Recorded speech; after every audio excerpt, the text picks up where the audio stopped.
On va évoquer la défense de notre pays, de notre continent aussi, Henri Guénaud. Est-ce qu'on est prêt en cas de conflit de haute intensité? Il y en a un qui se déroule en Ukraine. Attendez, on va écouter Emmanuel Macron. Je vous arrête. Il est aujourd'hui avec le secrétaire général de l'OTAN. Il s'appelle Mark Rutte, pour discuter et du maintien de l'aide militaire à l'Ukraine et aussi de la défense européenne. Écoutez ce qu'a dit le président de la République. L'Europe a trop longtemps évité de porter le fardeau de sa propre sécurité et considéré qu'on pouvait, sans terme, en quelque sorte, recevoir les dividendes de la paix. Ça n'a jamais été le cas de la France. Je me réjouis que tous aujourd'hui soyons déterminés à dépenser plus. Les 2 lois de programmation militaire que nous sommes en train de terminer auront doublé le budget des armées. Mais au-delà de cela, c'est cet agenda d'autonomie stratégique européenne qui permet d'avoir plus d'argent, de bâtir des capacités, une autonomie des Européens et une capacité à coopérer au sein de l'Alliance avec nos alliés non européens. Et ce faisant, à renforcer nos capacités collectives. Voilà pour ce que dit Emmanuel Macron, Henri Guénaud. Quand il dit « l'Europe a trop longtemps évité de porter le fardeau de sa propre sécurité », il fait allusion au fait qu'on s'est reposé sur le parapluie américain et l'OTAN plutôt que de constituer notre défense. Oui, alors moi je ne sais pas ce que c'est que l'Europe de la défense, en tout cas jusqu'à présent. Donc dire que l'Europe n'a pas accepté...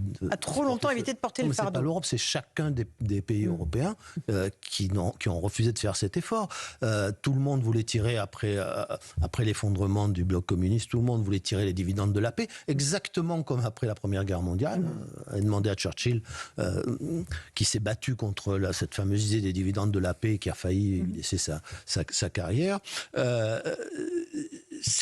Voilà, les pays ne voulaient pas dépenser pour leur défense. La France voulait bien dépenser un peu plus que les autres, mais elle a fortement réduit le format de ses armées. On a fait cette erreur, à mon avis, très, très, très grave, de considérer que on pouvait avoir des bouts d'armée. Voilà. Donc on a dit, la France, elle aura une armée d'intervention avec des capacités de projection, et puis il faut enlever le reste parce que ou ça ne servira pas, ou de toute façon on n'a pas les moyens de tout faire. Quand on n'a pas les moyens d'avoir une armée qui a l'éventail complet, qui peut remplir l'éventail complet des missions d'une armée et d'une défense, eh bien à ce moment-là, il vaut mieux garder juste des gardes-côtes et quelques avions au cas où passeraient des terroristes qui viendraient menacer comme les tours jumelles aux États-Unis. Mais voilà, donc si on veut une armée, il faut l'assumer. Donc on n'est pas prêt, on ne met pas le prix qu'il faut. Alors, on n'est pas prêt, ça me paraît être une évidence. D'ailleurs, personne ne dit le contraire. La France n'est pas prête et les pays européens, dans l'ensemble, ne sont pas prêts. Les Anglais ne sont pas davantage prêts, sont encore moins prêts que nous. Mais on n'est pas prêts parce que... Ils multiplient leurs ogives nucléaires quand même par 2. Ça a été à la fois une erreur de pensée stratégique et l'approche comptable qui a tout détruit. Je me souviens d'un général sur un plateau à qui on demandait... Mais avant, le présentateur dit « on n'a que 200 chars, mais on en avait 1200 chars lourds. Quand moi je faisais mon service militaire, c'est pas les mêmes chars, mais quand même. Non, c'est pas les mêmes. Et pourquoi, comment En fait, il y en a sur les 200, il y en a 100 qui marchent, les autres qui ne marchent pas très bien. Qui servent. En général, il y a eu un blanc. Et le général a dit pas d'argent. Pas d'argent. Pas d'argent. Mais simple. Ça ne veut rien dire. C'est-à-dire que c'est toujours pareil. Vous savez, dans les cavernes, il n'y avait pas d'argent non plus. Hein. Il n'y avait pas d'argent. Puis vous voyez, on en est sorti. Regardez où nous en sommes. Mais aussi, c'est important, c'est que un entrepreneur, vous prenez Monsieur Musk, au début, il n'avait pas d'argent. Il avait des idées, il avait du génie, il n'avait pas d'argent. Bon, vous prenez tous les grands, d'ailleurs tous ceux qui ont fait fortune dans la nouvelle économie, ils n'avaient pas d'argent au début.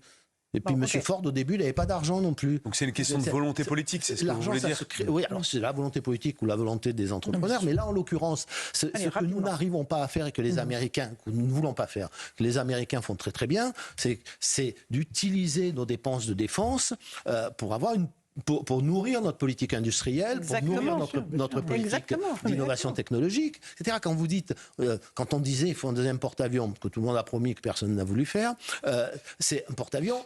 C'est l'occasion, si on utilise très bien les fonds qu'on dépense, c'est un formidable outil de dopage de notre industrie et on va avancer sans parler de l'influence dans le monde je sais que les garçons ont tous des questions là-dessus, mais je voudrais qu'on avance parce qu'il reste peu de temps et je voudrais poser une question à Henri Guénaud. On va savoir demain si Emmanuel Macron va prononcer un discours dans Notre-Dame de Paris au moment de la réouverture de Notre-Dame de Paris. Qu'est-ce que vous en pensez, Henri Guénaud ? Je pense que ce n'est pas le lieu. Je pense que le parvis de Notre-Dame me paraît plus judicieux que de prononcer un discours fut-il consacré à Notre-Dame par le président de la République à l'intérieur de Notre-Dame. Personne ne l'a fait. À ma connaissance, même les rois de France ne le faisaient pas. C'est-à-dire que quand on parlait devant la cathédrale, oui, parler sur le parvis, parler devant le porche de la cathédrale, parler à l'intérieur, mais enfin ça va, ça va avec les 5 € qu'on veut réclamer aux gens à l'entrée de Notre-Dame. Enfin, ça va avec je ne sais pas s'il le fera, mais en tout cas, ça va avec ce déplacement sans arrêt des lignes. Tout ce qui est sacré n'a plus lieu de l'être. Tout ce qui est spirituel n'a plus lieu d'être préservé.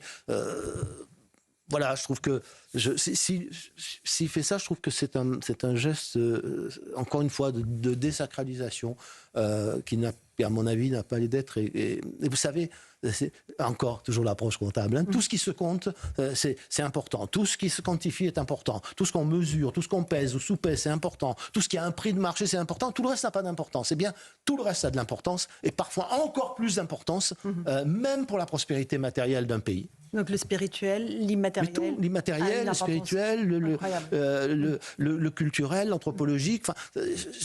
La poésie, par exemple. Imaginez un monde sans poésie. Imaginez un monde sans art. Imaginez un monde sans beauté. Imaginez un monde. Non, mais vous avez raison. Non, mais c'est une réflexion qui va même beaucoup plus loin. La culture en soi, ça vaut rien. Enfin, non, mais si on le quantifie. Ça vaut tout. Mais non, mais si on dit que tout sauf que c'est ça l'exception française aussi. Ce qui n'a pas un prix de vente n'a pas de valeur. Mais c'est pas vrai dans une société. Bien sûr, mais je suis d'accord avec vous. Il y a beaucoup de choses qui n'ont pas un prix de vente et qui ont une immense valeur et parfois même plus de valeur. Mais même la résistance morale d'un pays, ça se quantifie pas en euros. Hein, et pourtant, c'est ça qui fait qu'un peuple peut résister ou pas à des crises, qu'elles soient économiques ou guerres. C'est même ce qui fait la prospérité d'un peuple. Ce qui manque surtout, c'est ça. C'est-à-dire, il manque une direction. Moi, je pense que le drame de tout ça, on parlait effectivement de l'armée française. Je pense qu'il y a eu 2 grandes erreurs stratégiques, que ce soit effectivement la fin du service militaire ou ensuite la réduction des crédits. Pourquoi ? Parce que justement, c'est la grande muette. Donc, comme on n'avait pas le courage de réduire les dépenses publiques là où il fallait le faire, le millefeuille administratif, on a dit bon, on va réduire là où personne ne va parler, donc la grande muette, c'est-à-dire l'armée, ce qui est évidemment une erreur stratégique. Et aujourd'hui, on voit bien que la plupart des pays, notamment... Vous êtes revenu à l'armée, je vous vois, Marc. Non, mais c'est vrai, je pense que... Non, mais on parlait d'assimilation ou d'intégration. Je pense que le service militaire, que j'ai fait bien entendu, c'était justement un facteur d'intégration formidable. Le fait de l'annuler, évidemment... Eric, et après, nous en Reguenaud. Ça, c'est tout à fait vrai. Oui, le service militaire. Si j'arrive à couper en Reguenaud, c'est pas facile. Ça, c'est pas facile. Allez-y, Eric. C'est un vieux serpent de mer, l'Europe de la défense. Vous vous souvenez, à l'époque, Mitterrand-Kohl, quand on fait défiler pour la première fois l'Eurocorps, un bout d'armée européenne sur les Champs-Élysées en disant, regardez, ça c'était il y a 35 ans, 40 ans, donc on n'a pas beaucoup évolué. Où le président Macron a quand même raison, c'est qu'il a augmenté quand même massivement les crédits militaires. Ah oui, mais pas sur Notre-Dame, c'est que des fonds privés qu'on va essentiellement rattraper les Attendez. Pierre de Villiers, qui est le chef d'état-major à l'époque, démissionne parce qu'il estime que l'armée n'a pas suffisamment de crédit. Peut-être que Emmanuel Macron, un peu trop tard, l'aura entendu. Et puis l'actualité, c'est quand même Trump qui arrive au pouvoir et qui dit « Moi, je vais sans doute désengager, on verra s'il le fait, les États-Unis de l'OTAN. » Donc on a intérêt à se laisser pour... Et juste un mot pour aller dans le sens d'Henri Guénaud sur le président de la République prononçant un discours à Notre-Dame. Mais il oublie qu'il est quand même le président de la République, d'une République laïque. Pardonnez-moi, mais... il a, à mon avis, rien à faire à l'intérieur de Notre-Dame. Sauf peut-être à entendre sa voix résonner. Henri Guénaud, on célèbre aujourd'hui l'enterrement du général de Gaulle. C'était le 12 novembre 1970, il y a 54 ans, à Colombey-les-Deux-Églises, évidemment. Et on a l'image de ce véhicule militaire sur lequel était posé simplement le cercueil du général avec le drapeau français. Lui-même n'avait jamais pris la parole dans Notre-Dame de Paris. Non. Jamais.